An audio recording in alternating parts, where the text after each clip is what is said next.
നാരായണ നാരായണ നാരായണ നാരായണ നാരായണ. ഗുരുവായൂരപ്പാ ശരണം.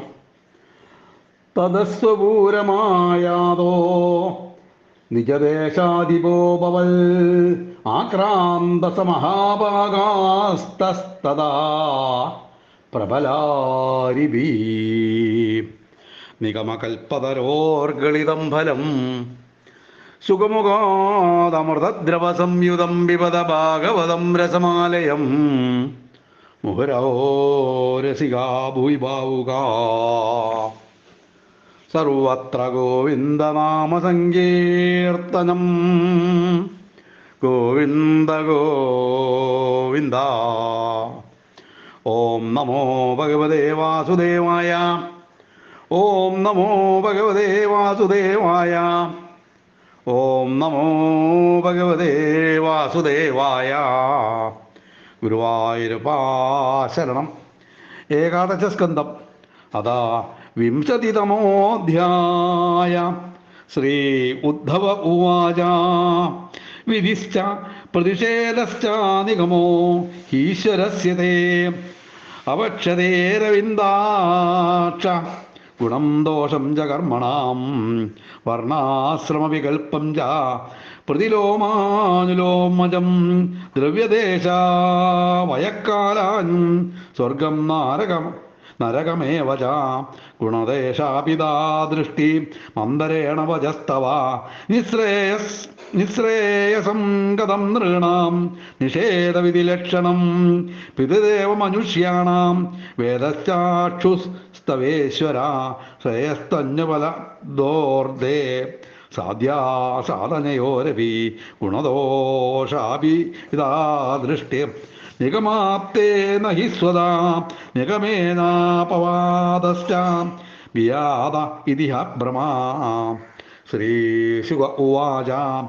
യോഗാസ്തയോ മയാ പ്രോക്താ നൃണാം ശ്രേയോ വിദിൽസയാ ജ്ഞാനം കർമ്മ ച ഭക്തിശ്ച നോപായോന്യോസ്തി കുത്രചിൽ നിർവിണ്ണാനാം ജ്ഞാനയോഗോ ജ്ഞാസീനാമിഹ കർമ്മസു തേഷു നിർവിണ്ണചിത്താനാം കർമ്മയോഗസ്തു കാമിനാം യദൃച്ഛയാ മത്കരാദ്യോ ജാതാ ശ്രദ്ധസ്തു യത്പമാൻ നിർവിണ്ണോ നാസ്തി സക്തോ നിർവിണ്ണോ നാതിസക്തോ ഭക്തിയോഗോസ്യ സിദ്ധിദാ താവത് കർമാണി കുർവീത നിർവിദ്യേതയാവതാ മത്കഥാ ശ്രവണാദോ വാ ശ്രദ്ധായാവന്ന ജായതേ. സുധർമാസ്തോ യജ്ഞേ ആനാശീകാമ ഉദ്ധവ നയാതി സ്വർഗനരകോ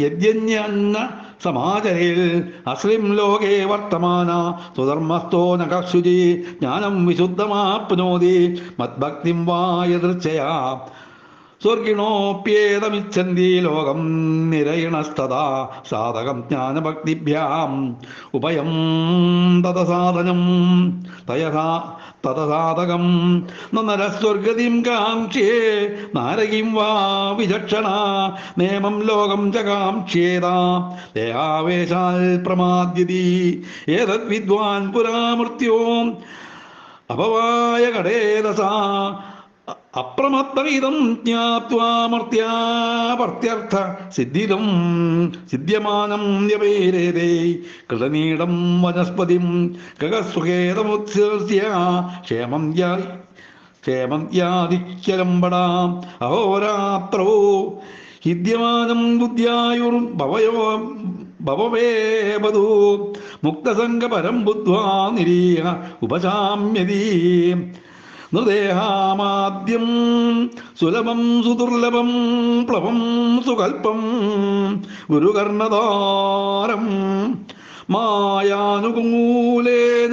നപസ്വതേരിതം പുമാൻ ഭവാബ്രിംന തരേസാത്മനാ യഥാരംഭേഷു നിർവിണ്ണോ വിരക്ത സംയതേന്ദ്രിയ അഭ്യാസേനാത്മനോ യോഗീ ധാരയേതാചലം മനാ ധാര്യമാണം മനോയർഹി ബ്രാഹ്മ്യാദാശ്വനവസ്ഥിതം അതേന്ദ്രിതേനുരേതേന മാർഗേണാത്മാവചം നയേ മനോഗതിം ന വിസർജ്യേ. മനോഗതിം ന വിസൃജേ ജിതപ്രാണോജിതേന്ദ്രിയ സത്വസമ്പന്നയാ ബുദ്ധ്യാ മനാത്മവശം നയേൽ ഏഷ വൈ പരമോ യോഗോ മനസംഗ്രഹ സ്മൃത ഹൃദയജ്ഞാ ആത്മമാന്യുഷൻ ദാമ്യസ്യാ വർത്തതോ മുഹു സാഖ്യേന സർവഭാവാനാം പ്രതിലോമാനുലോമതാം ഭാവാപ്യാവനുദ്യായേൽ മനോയാവത് പ്രസീദതി നിർവിണ്ണസ്യ വിരക്തസ്യാം പുരുഷസ്യോക്തവേദിനാം മതസത്യ ജതിദ്യൗരാം ആത്മ്യം ചിന്തിതസ്യാനുചിന്തയാ യമാതിപേർയോഗപാദേ അന്യീകീ അന്യുക്ഷീക്യാച വിദ്യയാ മമർച്ചോപാസനാഭീർവാം നാന്യേർയോഗ്യം സ്മരേന്മനാ ഇതി കുര്യാത് പ്രമാദേന യോഗീ കർമ്മവികർഹിതം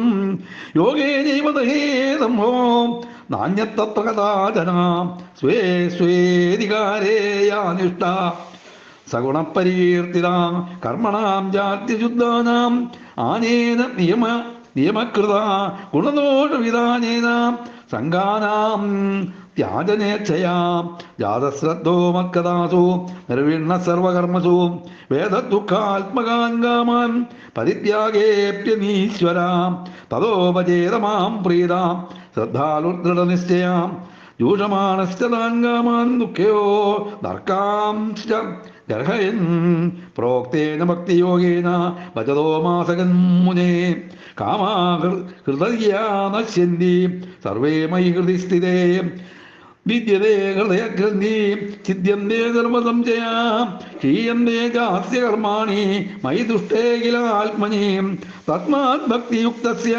യോഗിനോ വൈ മദാത്മനാ നജ്ഞാനം ന ച വൈരാഗ്യം പ്രായശ്രേയോ ഭവേദിക യത്കർമാഭി യത്തപസാ ജ്ഞാനവൈരാഗ്യതശ്ച ജയൽ യോഗേന ദാനധർമ്മേണ ശ്രേയോ വീരിതൈരഭി സർവം മദ്ഭക്തിയോഗേന മദ്ഭക്തോ ലഭതേഞ്ജസാം സ്വർഗാപവർഗം മദ്ദാമാ കഥഞ്ചൽ യതി വാഞ്ചതി നകിഞ്ചൽ സാധമോ ധീരാ ഭക്ത കേകാന്തിനോ മമ വാഞ്ചന്യഭിമയാ ദത്തം കൈവല്യമനുവോ കൈവല്യമപുനുർഭവം നൈരപ്യേക്ഷ്യം പരം പ്രാവ് നിശ്രേയസ് സമനൽപകം തസ്മാൻ നിരാശിഷോ ഭക്തിർ നിരപേക്ഷ്യസ്യ മേ ഭവേൽ നവ്യേകാന്തഭക്താനാം ഗുണദോഷോദ്ഭവാ ഗുണാ സാധൂനാം സമചിത്താനാം ബുദ്ധേ പരമവേയുഷാം ഏവമേതാൻ മയാ ദൃഷ്ടാം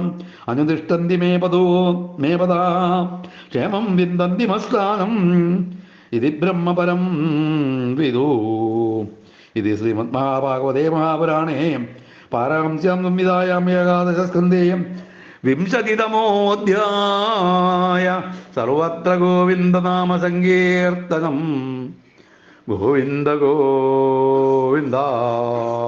കൃഷ്ണ കൃഷ്ണ കൃഷ്ണ ഹരേ ഹരേ ഹരേ രാമ രാമ രാമ ഹരേ ഹരേ ഹരേ കൃഷ്ണ കൃഷ്ണ കൃഷ്ണ ഹരേ ഹരേ ഹരേ രാമ രാമ രാമ ഹരേ ഹരേ ഹരേ കൃഷ്ണ കൃഷ്ണ കൃഷ്ണ ഹരേ ഹരേ ഹരേ രാമ രാമ രാമ ഹരേ ഹരേ ഹരേ കൃഷ്ണ കൃഷ്ണ കൃഷ്ണ ഹരേ ഹരേ സർവത്ര ഗോവിന്ദ നാമ സങ്കീർത്തനം ഗോവിന്ദ ഗോവിന്ദ. ഇന്ന് നമ്മൾ പറയേണ്ടത് അധ്യായം 22 അധ്യായം 22 എന്താ പറയണ വെച്ചിട്ടുണ്ടെങ്കിൽ ചോദിക്കുകയാണ് ഉദ്ധവരെ. എന്ത് ഈ തത്വങ്ങൾ പലരും പറയുന്നുവല്ലോ എന്നാണ് ചോദിക്കുന്നത് ഉദ്ധവരെ. കുറേ തത്വങ്ങളെ കുറിച്ചിട്ട് പറയുന്നുണ്ടല്ലോ, ഇതിലേതാണ് ശരി ഏതാണ് തെറ്റ് ചോദിക്കുക. ചിലവർ 3 പറയുന്നുണ്ട്, ചിലവർ 5 പറയുന്നുണ്ട്, ചിലവർ 10 പറയുന്നുണ്ട്, ചിലവർ 28 പറയുന്നുണ്ട്, ചിലർ 1 എന്ന് പറയുന്നുണ്ട്, ചിലർ 26 എന്ന് പറയുന്നുണ്ട്. ഇതിലിപ്പോൾ ഏതാണ് ശരി? ചിലവർ 92 എന്നൊക്കെ പറയുന്നുണ്ട്, ചിലവർ അങ്ങനെയൊക്കെ പലതും പറയുന്നുണ്ട്. അങ്ങനെ കുറേ ആൾക്കാർ കുറേ പറയുന്നുണ്ട്. 15 എന്ന് പറയുന്നുണ്ട് ചിലവർ. അങ്ങനെയൊക്കെ പറയുമ്പോൾ 98 എന്ന് പറയുന്നുണ്ട് ചിലർ. അങ്ങനെയൊക്കെ പല കണക്കുകളും വെച്ചിട്ട് പലരും പലതും പറയുന്നുണ്ടല്ലോ. അപ്പോൾ ഇതിലേതാണ് ശരി എന്ന് ചോദിക്കുകയാണ്.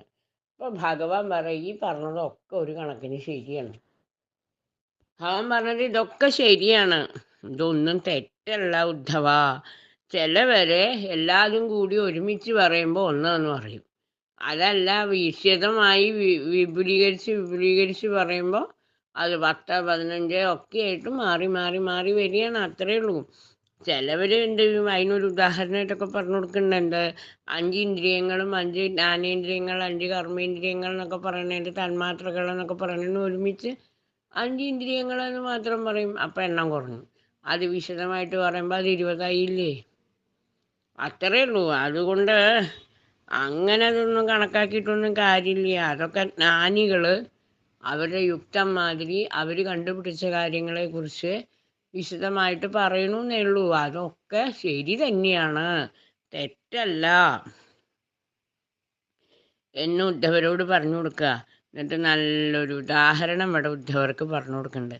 വെറുതെ ഈ തത്വങ്ങളുടെ എണ്ണ എണ്ണി ആയുസ് കളയാതെ കണ്ട് അതിൻ്റെ കാര്യം എന്താണെന്ന് മനസ്സിലാക്കി അതങ്ങോട്ട് ചെയ്താൽ പോരെ ഉദ്ധവ എന്ന് ചോദിക്കുകയാണ്.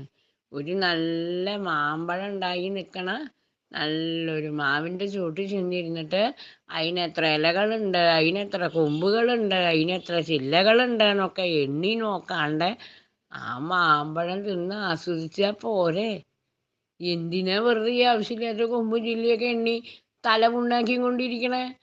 എത്ര സുഖമായിട്ട് ആ മാമ്പഴം പറിച്ച് സുഖമായി അതും ആസ്വദിച്ചിട്ട് അവിടെ ഇരിക്കാം. അതല്ലേ ഉദ്ധവ ചെയ്യേണ്ടത്. അല്ലാണ്ട് ഈ കൊമ്പും ചില്ലി എണ്ണി കളിച്ചും കൊണ്ടിരിക്കുകയാണോ വേണ്ടത് എന്ന് ചോദിക്കുകയാണ്. നല്ലൊരു ഉദാഹരണമാണ് അത് പറഞ്ഞു തരുന്നത്. മാവിൻ്റെ ചില്ലെണ്ണി കളിക്കാതെ കണ്ട് മാമ്പഴം തിന്ന് ആസ്വദിക്കൂ എന്നാ പറയണേ. ആ തത്വങ്ങൾ എന്താണോ അത് നമ്മൾ അനുസരിച്ച് ആസ്വദിക്കും എന്നല്ലാണ്ട് എണ്ണം എത്ര ഉണ്ടെന്നൊക്കെ ഇരുന്ന് അന്വേഷിച്ചിട്ട് വല്ല കാര്യമുണ്ടോ? ആ തത്വത്തിൻ്റെ ഫലത്തെ ആസ്വദിക്കുകയല്ലേ ചെയ്യേണ്ടത് എന്ന് ചോദിക്കുകയാണ്. കൊമ്പെണ്ണി കളിച്ചിട്ട് വല്ല കാര്യമുണ്ടോ എൻ്റെ ഉദ്ധവ എന്ന് ചോദിക്കണം. അപ്പോൾ ഉദ്ധവൻ ചോദിക്കുകയാണ്, അതൊക്കെ സംഭവം ശരിയാണ്. ഈ പ്രകൃതി പുരുഷൻ എന്നൊക്കെ പറയുന്നത് വേറെ വേറെയാന്നൊക്കെ പറയണ്ടല്ലോ, അതോ ഒന്നേ ഉള്ളൂ, എന്താണ് അതിൻ്റെ കാര്യങ്ങൾ എന്ന് ചോദിക്കുകയാണ്. അപ്പോൾ പറയണം പ്രകൃതിയും പുരുഷനും വേറെ ഒന്നല്ല, ഒന്ന് തന്നെയാണ്. അത് വിവരമില്ലാത്ത ആൾക്കാർ രണ്ടുണ്ട് എന്ന് പറയണമെന്ന് മാത്രമേ ഉള്ളൂ. അത് മനഃശുദ്ധി വരാത്തതുകൊണ്ടാണ്. അതൊക്കെ മനസ്സിൻ്റെ വികല്പങ്ങളാണ് ഉദ്ധവ. അതൊക്കെ തീർന്നു കഴിഞ്ഞാൽ ഞാൻ മനസ്സിലാവും പ്രകൃതിയും പുരുഷനും ഒന്നാണ് എന്ന് മനസ്സിലാവും. അത് മനസ്സിൻ്റെ വികല്പം കൊണ്ടാണ് അങ്ങനെയൊക്കെ വരുന്നത്. അതുകൊണ്ട് അങ്ങ് അതിനെ കുറിച്ചിട്ടൊന്ന് ആലോചിച്ച് തലയൊന്നും പുണ്ണാക്കണ്ട, എന്നെ ഭജിച്ചാൽ മാത്രം പോരേന്ന് ചോദിക്കണം. മനസ്സിൻ്റെ വികല്പങ്ങളാണത്. ദേഹബുദ്ധി അഹങ്കാരങ്ങളെ കൊണ്ടൊക്കെയാണ് അങ്ങനെ തോന്നണത് എന്നൊക്കെ പറയാം. അപ്പം ചോദിക്കുകയാണ് ഈ അതൊക്കെ ഒന്നുമില്ലാണ്ട് ജനനം മരണം എന്നൊക്കെ പറയണ്ടല്ലോ, അതൊക്കെ എന്താണെന്ന് ചോദിക്കുമ്പോൾ വീണ്ടും പറയാണ് ജനന മരണങ്ങളൊക്കെ ഉണ്ട്. അത് ദേഹത്തിനെ ഉപേക്ഷിക്കുന്നതിനെയാണ് മരണം എന്ന് പറയുക. ജീവൻ ഒരു മാറ്റവും വരില്ല. ആ ജീവൻ പോയിട്ട് വേറൊരു പുതിയ ദേഹത്തെ സ്വീകരിക്കുന്നു. അത്രയേ ഉള്ളൂ. നമ്മളെന്താ പറയുക, കുഞ്ഞു കുട്ടികളെ മുഷിഞ്ഞ കുപ്പായം മാറ്റി പുതിയ കുപ്പായം കിട്ടിയാൽ അത് ഇടാനുള്ളൊരു ഉത്സാഹം ഉണ്ട് അവർക്ക്. ആ പുതിയ കുപ്പായം കിട്ടേണ്ട താമസമേ ഉള്ളൂ. ഈ പഴയത് വലിച്ചെറിഞ്ഞ് മേല് ചളിയുണ്ടോയെന്ന് പോലും നോക്കില്ല, അവരതങ്ങോട്ട് എടുത്തിടും. അതേമാതിരി തന്നെയാണ് ഈ ശരീരം നാശമായി കഴിഞ്ഞാൽ ആ ജീവൻ അത് ഉപേക്ഷിച്ച് പുതിയൊരു ശരീരത്തെ സ്വീകരിക്കുന്നു, പുതിയ കുപ്പായം ഇടണ മാതിരി. അത്രയേ ഉള്ളൂ ഉദ്ധവ, അല്ലാതെ കൊണ്ട് അതൊന്നുമില്ല. മറവിയാണ്, ഈ ദേഹത്തെക്കുറിച്ചുള്ള മറക്കലാണ് മരണം എന്ന് പറഞ്ഞ സംഭവം. അത്യന്ത വിസ്മൃതി.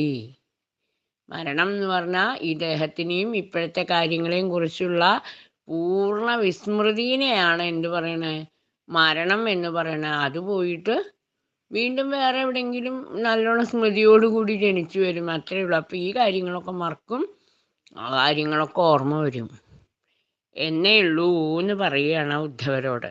അതിനെയാണ് മരണം എന്നൊക്കെ പറയണത്. മരണവും ജനനവും ഒക്കെ ഉണ്ട്, അതങ്ങനെ ഉണ്ടായിക്കൊണ്ടിരിക്കും എന്ന് പറയാണ്. ഇതിനെക്കുറിച്ച് മാത്രം, ഈ ശരീരത്തെക്കുറിച്ച് മാത്രം ചിന്തിക്കുന്നവർക്കാണ് എന്ത് മരണം എന്ന് വെച്ച് കഴിഞ്ഞാൽ വളരെയധികം ദുഃഖമുണ്ടാക്കുന്ന സംഭവമായി മാറണത്. ഇതിനെക്കുറിച്ച് അറിയണവർക്ക് അതിനെക്കുറിച്ച് ദുഃഖിക്കാനൊന്നും നേരം ഉണ്ടാവില്ല, വേറെ കാര്യങ്ങളുണ്ടല്ലോ. അതുകൊണ്ട് അതൊന്നും ചെയ്യണ്ട എന്ന് പറയാം. ഇപ്പോൾ പറയാം, അങ്ങേനെ സേവിക്കുന്നവർക്ക് മനോനിയന്ത്രണത്തിന് വളരെയധികം എളുപ്പമാണ് എന്ന് പറയണ കേട്ടൂലോ. അല്ലാത്തവർക്ക് അത് കുറച്ച് വിഷമാണ് അല്ലേ എന്നുള്ള ഉദ്ധവൻ്റെ ചോദ്യത്തോടു കൂടിയാണ് ഈ അധ്യായം ഇവിടെ അവസാനിക്കുന്നത്. ആ ചോദ്യത്തിനുള്ള ഉത്തരം അടുത്ത അധ്യായത്തിലാണ് ഭഗവാൻ പറഞ്ഞു കൊടുക്കുന്നത്. സർവത്ര ഗോവിന്ദനാമ സങ്കീർത്തനം. ഗോവിന്ദ ഗോവിന്ദ.